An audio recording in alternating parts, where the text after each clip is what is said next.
आज के इस आपाधापी की युग में प्रत्येक मनुष्य को किसी न किसी बात की टेंशन रहती है। इस विषय पर विचार होना चाहिए।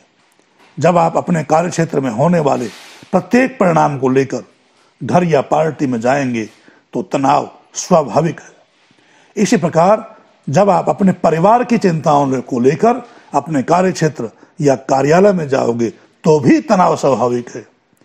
जब आप किसी पार्टी में अपने दफ्तर और व्यापार का कामकाज ही मस्तिष्क में रखोगे तो भी तनाव होना ही होना है। आप अपने कार्यालय या घर में कोई सा ऐसा काम करके खुश रहने का पल प्राप्त कर सकते हैं जो आपको तनाव से दूर रख सकता हो। अगर किसी भी नुकसान के प्रति आप आशंकित रहते हैं तो आप अपने दिलो दिमाग में तनाव को जन्म देते हैं। पल भर की खुशी आपको तनाव से दूर करती है और आप उसकी याद से ही सारा दिन खुशियों से भरे रह सकते हैं। तनाव से बचने के लिए खुश रहने की कोशिश कीजिए। सचमुच जीने का आनंद आ जाएगा। सच्ची खुशी के लिए धन दौलत खर्च करने की आवश्यकता नहीं है। वह साधनों से प्राप्त नहीं की जाती बल्कि आपके अंदर ही छिपी है।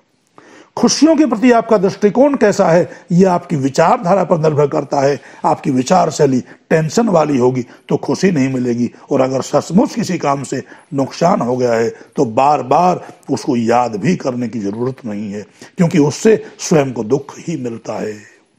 शांति और धैर्य के साथ काम करने से सफलता मिल ही जाया करती है, लेकिन जब सफलता को लेकर हम चिंता करने लगते हैं तो यहीं से टेंशन शुरू हो जाती है।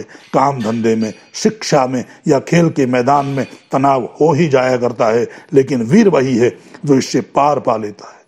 जब आप सही दिशा में काम कर रहे हो तो फिर परिणाम की चिंता क्यों, लेकिन आप परिणाम को अपने पक्ष में या विपक्ष में जाने को लेकर जब अपने मन में या फिर दो चार दोस्तों में मंथन करने लगते हो तो फिर आपके दिलो दिमाग पर टेंशन हावी हो जाती है। यहीं से आपको अपने मन मस्तिष्क को एकाग्र रखना है कि जो काम कर दिया उसकी चिंता नहीं करनी, तभी आप तनाव मुक्त रह पाओगे। इति ओम सं जय भारत गणवंतो विश्वमार्य। सब्सक्राइब कर लें ताकि नई नई ज्ञान की बातें आपको नियमित प्राप्त होती रहें। धन्यवाद।